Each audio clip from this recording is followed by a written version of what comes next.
Thank you. Well, my friends, it is great to be in Charlotte, and in 43 days, we are going to turn North Carolina red and the whole country right along with it.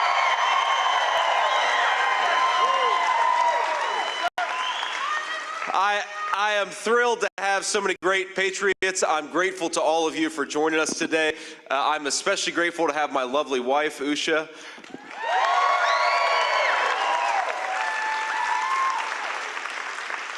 Usha looks great in that dress, honey. I love that dress. Thank you.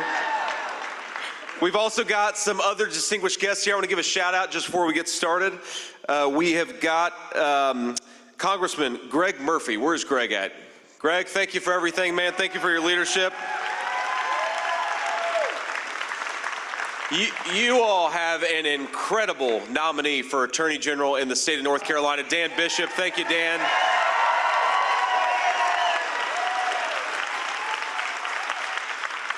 We also have Republican nominee for Labor Commissioner, Luke Farley. Where is Luke at? Raise your hand. Luke, thank you, man. And then we've got Republican nominee for North Carolina Auditor. We have got Dave Bollock. Where's Dave at? Thank you, man.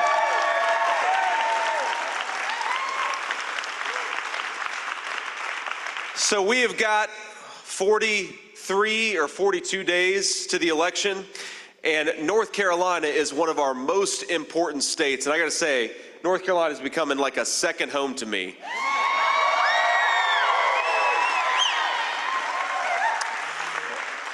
But North Carolina is a second home to me, and it is going to be the state that turns this country red. We're going to send Donald Trump back to the White House, and we're going to do it thanks to the great patriots of this state. Now, sometimes, my friends, politics is complicated, but this race is about as simple as it could be, and you can tell that it's simple because Kamala Harris, more than any candidate in the history of presidential politics, is running away from a record instead of to a record.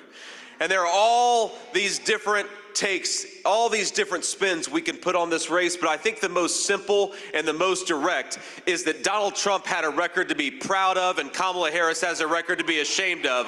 So we're not going to promote her. We're going to say,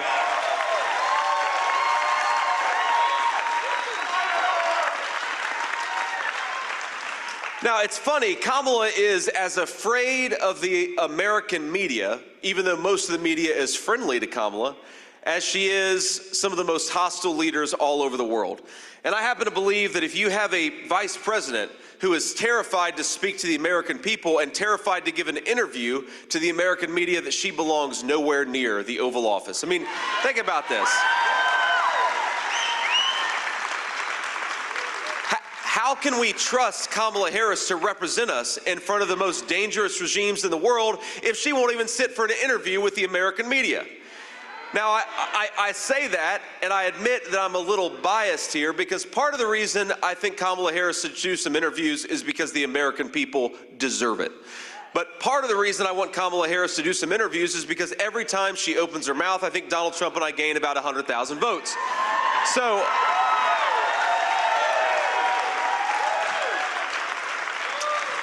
and I don't know, of the few interviews that she has given, I don't know if it's one or two, but it's not that many.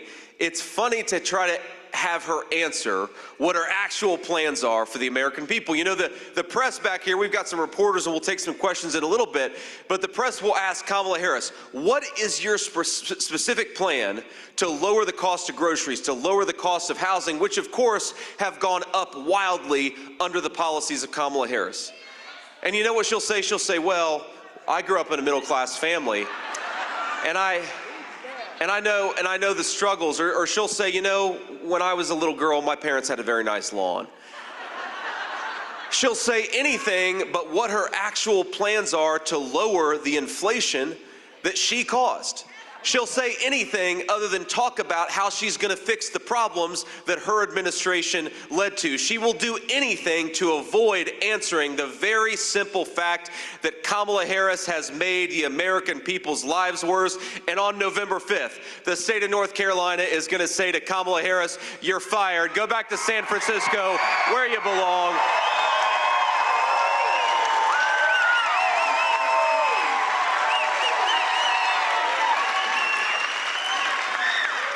Now, let's just go through the ways in which Kamala Harris has made the lives of North Carolinians worse off. You know that it costs over $1,000 more per month to afford the same things that you would have afforded 3.5 years ago.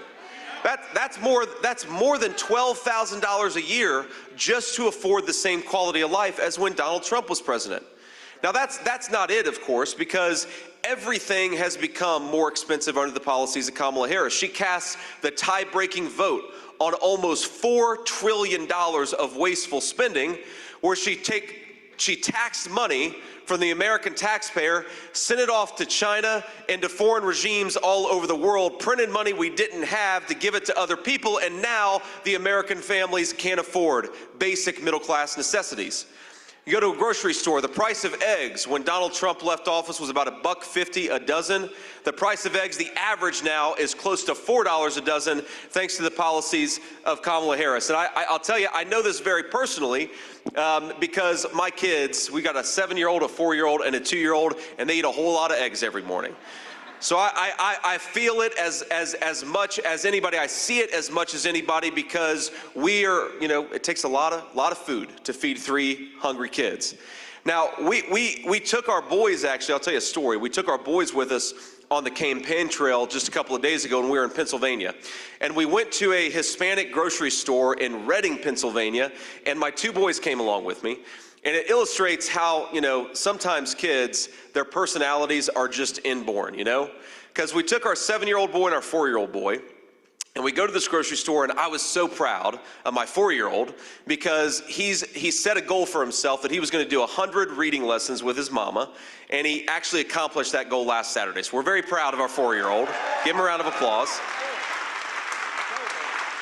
So I say, boys, you can come on the campaign trail with me, and we're going to get you anything you want at this grocery store. And of course, the 4-year-old wants a candy bar, but the 7-year-old, I'm literally talking on camera about the price of eggs and the price of groceries in this grocery store, and my 7-year-old's like, Dad, we need to get a dozen eggs. And I'm like, son, when I said you could get anything, I meant like a Snickers bar or an ice cream. And he's like, no, Dad, you cooked the last 3 eggs this morning. If we don't get eggs, we're not going to have any more eggs. And the 7-year-old, he's got his mama's personality. Very practical, worried about whether we have enough eggs. And right now, all across our country, we've got a lot of families that are cutting back because of Kamala Harris's war on affordability in this country. And Donald Trump and I believe in a very simple principle, my friends. We believe that if you work hard and play by the rules, you ought to be able to afford a nice life for your American family. It's that simple.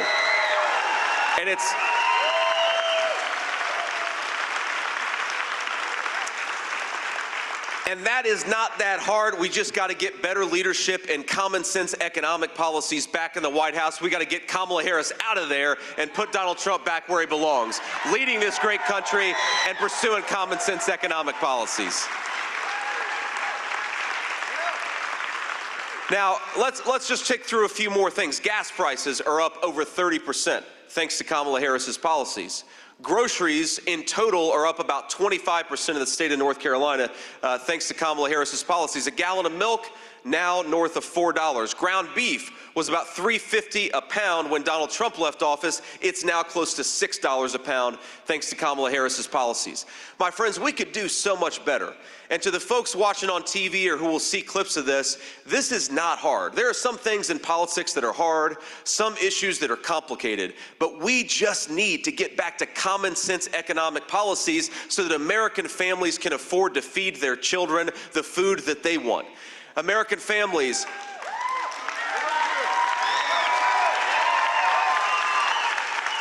we want American families to be able to afford to buy a home again. Think about this. The American dream, it means different things to different people. To me, it always meant becoming a good husband and a good father. But to a lot of families out there, the American dream doesn't exist without home ownership. People want to own a stake in this country that all of us love. Well, thanks to Kamala Harris's policies, housing is 56% more expensive than it was just 3 years ago. Now, I know a lot of us know young Americans, young families, our kids, our grandkids, and we just want them to be able to afford that American dream of homeownership. But thanks to Kamala Harris, it's not happening. And we got to remember, it's not just because Kamala Harris cast that tie-breaking vote on trillions of dollars in new spending. It's also because Kamala Harris let 25 million illegal aliens into this country. And as much as the media doesn't like to talk about this, when you let in 25 million people into your country that shouldn't be here, and you have them compete against Americans for scarce homes, that drives housing through the roof, and that's exactly what we've seen. This border invasion has made homeownership unaffordable for the majority of American families. And I happen to believe that we ought to have a president who says American homes go to American citizens, not to foreigners who don't even deserve to be in this country in the first place.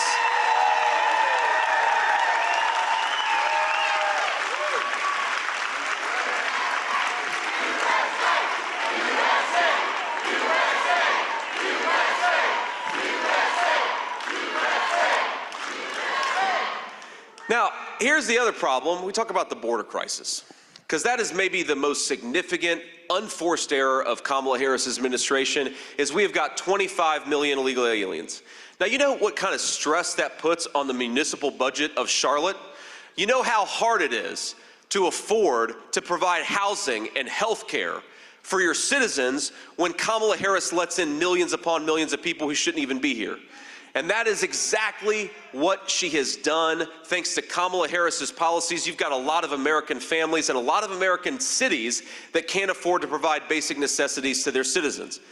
But it's also just a huge problem for crime and public safety. Now, a lot of you know my personal story. A lot of you know that I grew up in a working class family and I was raised by my grandmother. I called her Mamaw. Like a lot of Appalachian people, I called my grandmother Mamaw.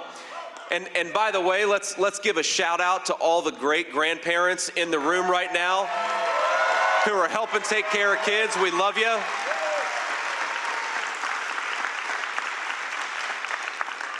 But think about this. When I was, part of the reason my mamaw raised me is because my mom, God love her, struggled with opioid addiction for a big chunk of her early life. And there are so many great blessings that came from having my grandmother raise me, but one of them is I just had safety and stability that I wouldn't have had without her.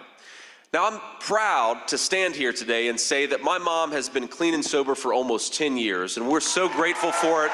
Thank you.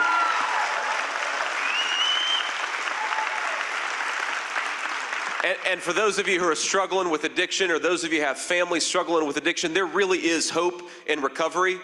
But there's only hope in recovery if we give people that second chance that we know all American families are eventually going to need from time to time. And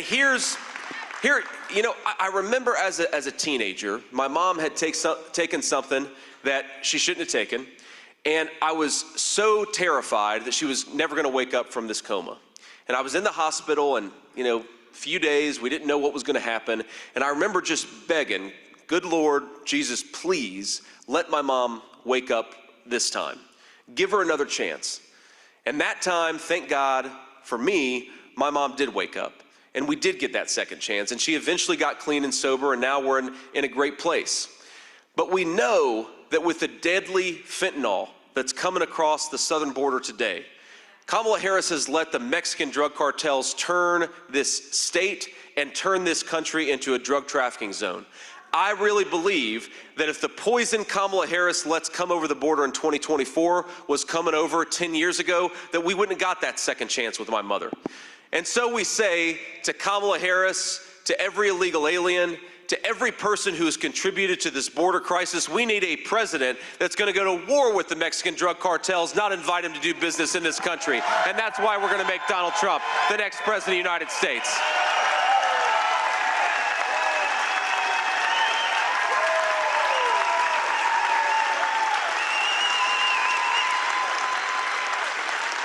My friends, this is not rocket science. You go down to the southern border. I've been twice, by the way, and our illustrious border czar Kamala Harris has been all of 0 times.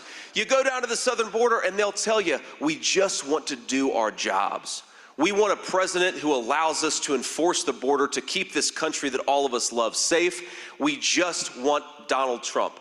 We want Donald Trump because he's going to make it possible for us to enforce the border. We want Donald Trump because he's going to make it possible for us to keep these drugs out of our country. And we want somebody who says to law enforcement, we've got your back, instead of trying to tear us down. That is what we get with the President Donald Trump, and that's why we got to put him back in the Oval Office.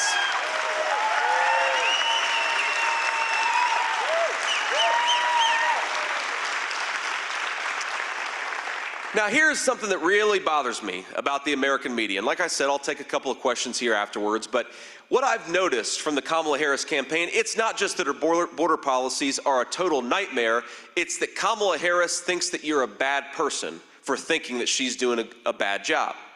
And you see this in some of her messaging over the last couple of weeks, where we've talked about the unbelievable toll that has been caused by illegal immigration. There are communities in the state of Ohio where car insurance rates are going up because the migrant flood that Kamala Harris has let come into our country has made the streets less safe to drive. And of course, that means the car insurance rates go up too. We've got local services, local schools, even in this state, even some of our small towns in the state of North Carolina, where they've had a massive influx of children who don't even speak English. And I've got nothing against those children, by the way, but when you drop a bunch of kids into our rural school districts that don't speak English, then who suffers? It's the children in those districts who deserve to get a good education and aren't, because of Kamala Harris's policies. And I happen to believe that we are, my friends, I think that we're the most compassionate country in the whole world, and I don't want to change that. But for American leadership, our compassion must start with American citizens. It must start with people right here at home.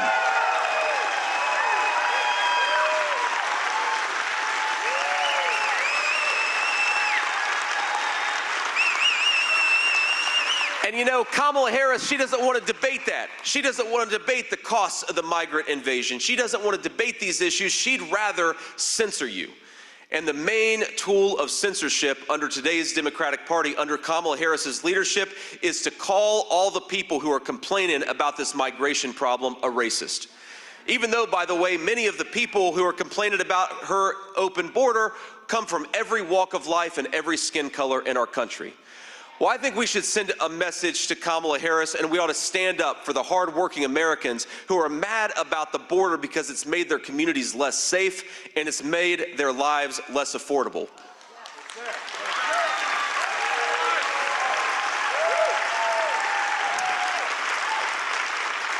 And our message to Kamala Harris is, how dare you call people a racist for wanting to close down that wide open border? Our message to Kamala Harris is, how dare you call the citizens of your own country bad people because they don't want a flood of illegal migration in their country? Kamala Harris, how dare you attack the citizens of your own country for not wanting their children to die of fentanyl overdoses? Kamala Harris, how dare you call the citizens of your own country bad people? You're a bad person for causing this border crisis.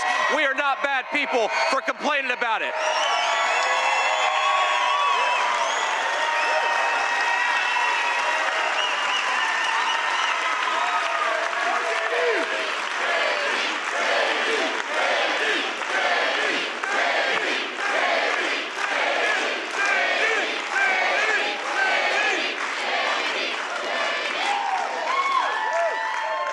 Let me just talk about one final issue, my friends, and then we'll take some questions from reporters. You know, a lot of this stuff is, like I said, it's not always easy. Politics is not always wave a magic wand and make these problems go away.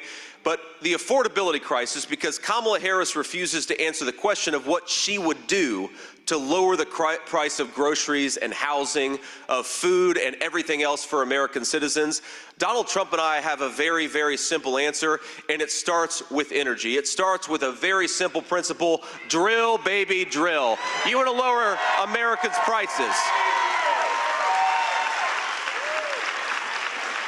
Because here's what Kamala Harris has done. In the name of environmental policy, and of course we all believe in clean air and water. We want our children to grow up in this beautiful country that is clean of environmental toxins.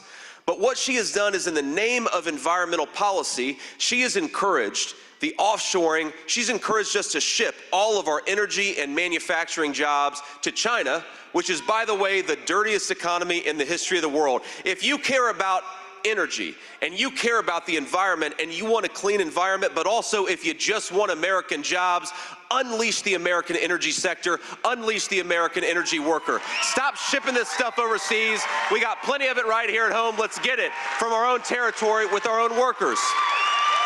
And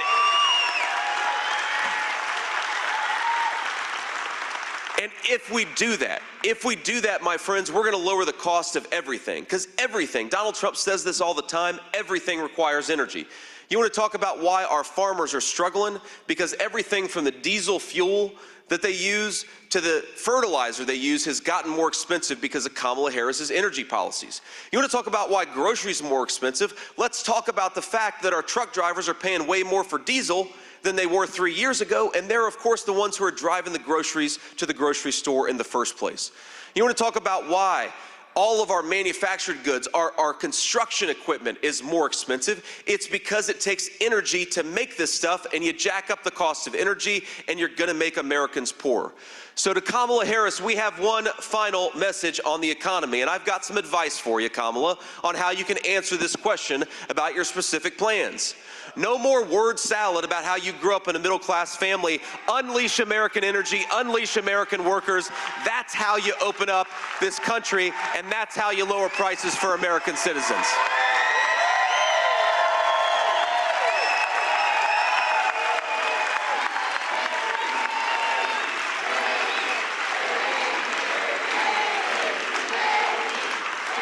All right.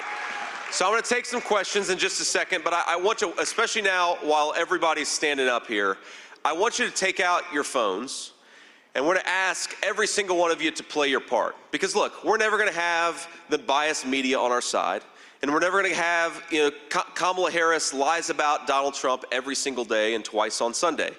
But what we do have is the truth, and we have all of you. So what I want every single person to do is to try to commit to getting 10 people to the polls. And one of the ways that we're going to do that is by talking about this rally, this moment on social media. And so if you would, take a photo, take a selfie, take whatever photo makes the most sense, and then post it on social media with the caption, "This is why I'm going to vote for Donald J. Trump." And if we do that, we're going to reach far more people than any reporter or any Kamala Harris campaign could want to reach, because you all have power. And here's something else. I want you to go to this website. I want to read it because I want to make sure I get it right. swampthevote.com. Go to swampthevote.com and find out how you can volunteer and how you can help us. A dear colleague of mine in the United States Senate will often say, we need to get out there as Republicans and we need to vote 10 times. And that makes people a little uncomfortable because they say, well, we're Republicans. We don't vote 10 times, we only vote once, because we believe in every legal ballot counting, but only once. But here's how you go out and cast 10 ballots legally. You get yourself to the polls, and you get 9 friends and family. That's how we do this in the legal and the right way. And here's the final point about this. Look, we have got 3 ways to vote now: early voting, vote by mail, and voting on Election Day. And look, I am a firm believer that we ought to have Election Day in this country and not election season, but we are where we are. So we got to take advantage of all these pathways to vote, because if I talk to 100 people who plan to vote for Donald Trump in 2020, 95 of them voted for Donald Trump. But then 5 of them, a kid got sick, and so they had to go pick him up from school. Or mom had something, so they had to go pick mom up and deal with some of her issues. Or, maybe they just had a late night at work and they didn't make it.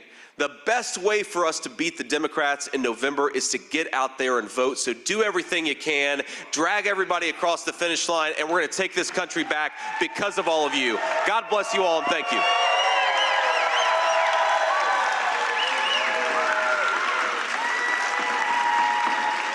So, I want to, again, thank you all for being here, and I know that we're a little behind on time, so I won't take as many questions as I normally do, but if we can, let's start with the local reporters. I unfortunately can't see it because the lights are so bright, so if you've got a microphone, just shout a question and I'll answer it. Hey, Senator Vance. Nick Oxner at WBTV. I want to ask you about Lieutenant Governor Mark Robinson. The Lieutenant Governor was with you on stage, with you and trying to ask the question, if you'll let me ask it. The Lieutenant Governor was on... I knew I'd get this. Senator, the Lieutenant Governor was on stage with you and the former president at your August 21st rally in Asheboro, but he's not here with you today. He wasn't with the former president in Wilmington in the wake of the CNN investigation. Is there something disqualifying about the comments uncovered by CNN that wasn't disqualifying about any of the previous comments he made? Is that the question? Look. Here's my view on the Lieutenant Governor. First of all, what he said or didn't say is ultimately between him and the people of North Carolina. The people of North Carolina are going to make that decision. Now, look, I've seen some of the statements. I haven't seen them all. Some of them are pretty gross, to put it mildly. Mark Robinson says that those statements are false, that he didn't actually speak them. So I think it's up to Mark Robinson to make his case to the people of North Carolina that those weren't his statements, and I'm going to let him make that case. But look, I got to say, this entire episode illustrates something that is fundamentally broken about the American media. You've got in this country right now a record number of Americans who are dying of fentanyl overdoses thanks to Kamala Harris's policies. You've got a record number of young Americans who can't afford to buy a home thanks to Kamala Harris's policies. And you've got a record number of Americans who are struggling to buy groceries thanks to Kamala Harris's policies. The media ought to focus on Kamala Harris and her failure.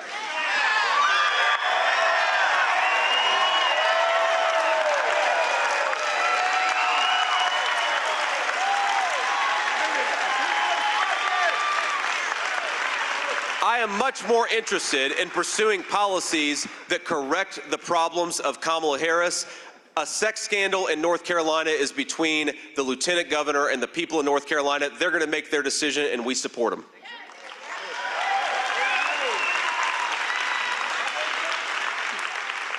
Senator Vance, Julie with WCNC Charlotte. I'm curious about the debate, how you're feeling ahead of it, how you're preparing, and should this be the last debate of the election cycle? Well, look, I think one thing that's true about the debates and whether it should be the last debate of the election cycle is that Donald Trump accepted a debate on Fox News and Kamala Harris ran from it. And if you think about the difference, between Kamala Harris and Donald Trump did a hostile debate with CNN, a network that's not friendly to him. He did a hostile debate with ABC where, remember, the moderators fact-checked him multiple times and didn't fact-check Kamala Harris when she said outrageous things. Remember,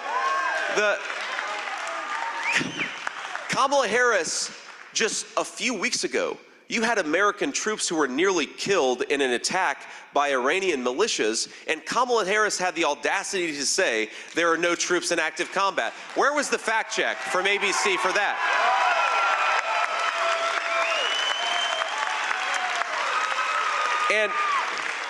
And look, if Kamala Harris wants to go on Fox News or wants to do some hostile interviews, we welcome her to do that.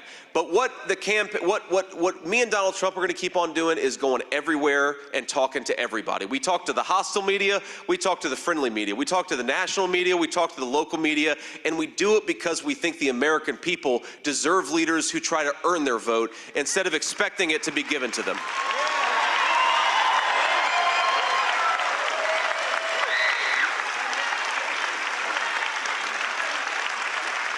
Next one. Senator Vance, thank you so much for answering questions. I am Thanks. Casey Jones with WCCB. I want to ask you, you're talking about hostility. So looking at how things are going in Springfield, Ohio right now, where you made claims that Haitian migrants were eating pets that have since been debunked. There are threats to the community. Things are hostile.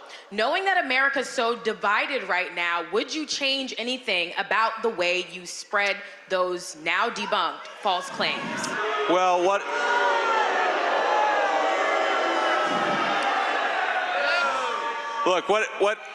I have a responsibility to do in Springfield, Ohio, or any constituency in the state of Ohio, and if, God willing, the American people honor me by making me their next vice president, this will be my responsibility for the whole country. My responsibility is to listen to the people that I serve and not a biased media. And that's what I'll keep on doing in Springfield, Ohio, or anywhere else.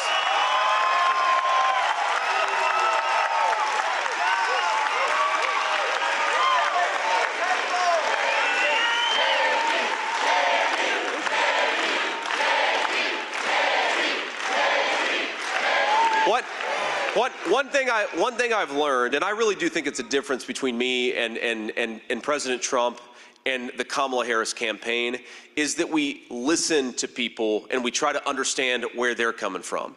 And think about this, that I've learned this in just 2 years in the United States Senate.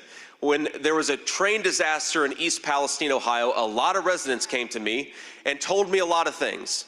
And some of those things it ended up being not totally true. They were based on rumors, but most of those things ended up being based on reality. And they were treated like enemies by the American media for daring to complain about what's going on in their country. And I'll tell you, I promise that as your next vice president to the American people, to the people of this great state of North Carolina, I will always listen to you. Even when the media attacks me, I will listen to you about what's going on in your communities, because that's what a leader ought to do.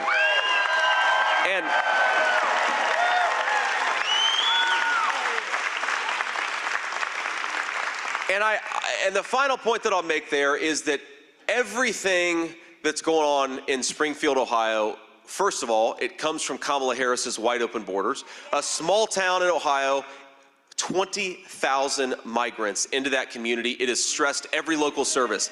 I wish the American media was half as interested in the stress on the local schools, the stress on the hospitals, and unaffordable housing as they are in debunking a story that comes from the residents of Springfield.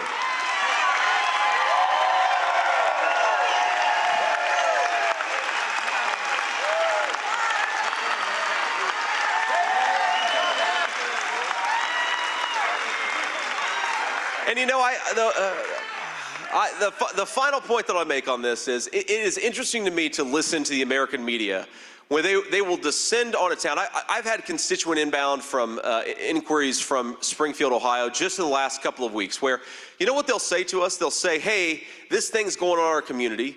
Could you help us investigate it? But please don't put my name out there publicly, because every person who speaks up has 15 news media reporters show up at their doorstep.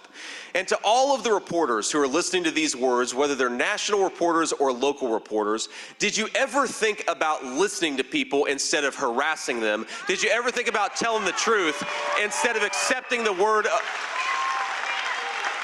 Did you ever think about listening to people speak their truth instead of listening to some bureaucrat and assuming that everything that they tell you is true?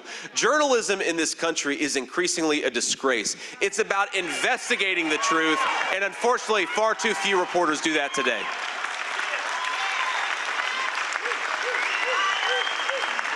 Next question. Senator Vance, Yeah. thank you for taking our question. This is Kelly Kendall from WXII. You just called North Carolina a second home to you, but you also said that you want to leave this situation between voters and Mark Robinson. So I just want to give you one more chance here. Will you continue to support Mark Robinson in this campaign? I'll continue to support the people of North Carolina. That's what my job is as their next vice president. It's not to tell them.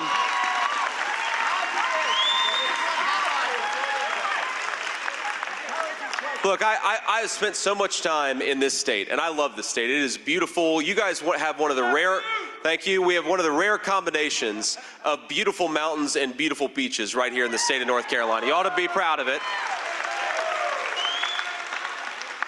I joke with my wife that Ohio also has mountains and beaches, and she says, well, the hills of southeastern Ohio don't count, and Lake Erie doesn't count as a beach. So you guys kind of have us beat on the beachfront. But look, the people of North Carolina, when I'm here, and this is the second event I've done today, you know what I hear about? I hear about concerns regarding inflation. I hear about affordability. I hear from young people who want to be able to afford a home and worried they're never going to be able to. I hear heartbreaking stories from people who say, you know, my parents, they got married and they worked and they were able to afford a home to raise a family in, and I'm worried that's never going to be true for me and my children.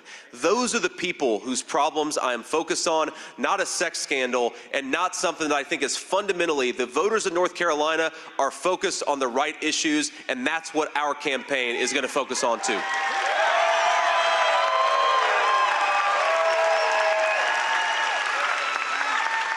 All righty. And let's do one more question before we hit the road. Hi, Senator Kit Maher. I just want to clear up, does a Trump campaign still endorse Mark Robinson? And number two, a second. And I'd like to ask you about reports about.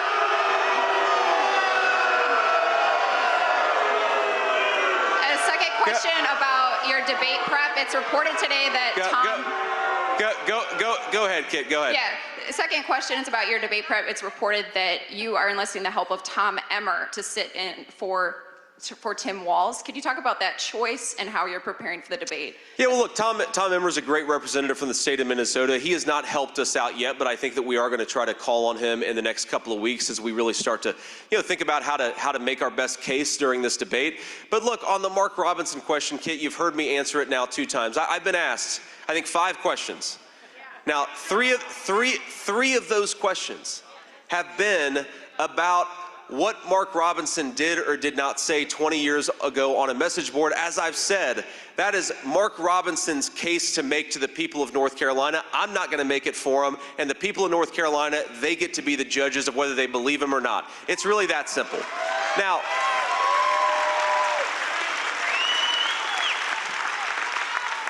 but I really cannot believe that the American media is so much more focused on this than on the struggles of their fellow citizens. What happened?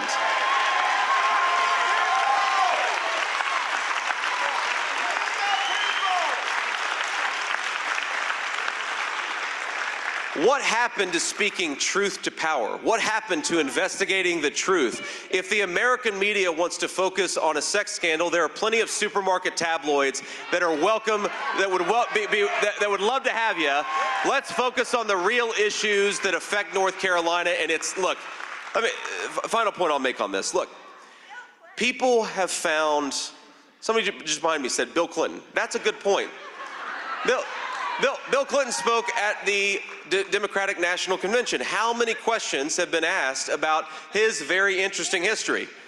But what I'm focused on is not Bill Clinton or Mark Robinson's history. It's how to make the lives of the people of this state better.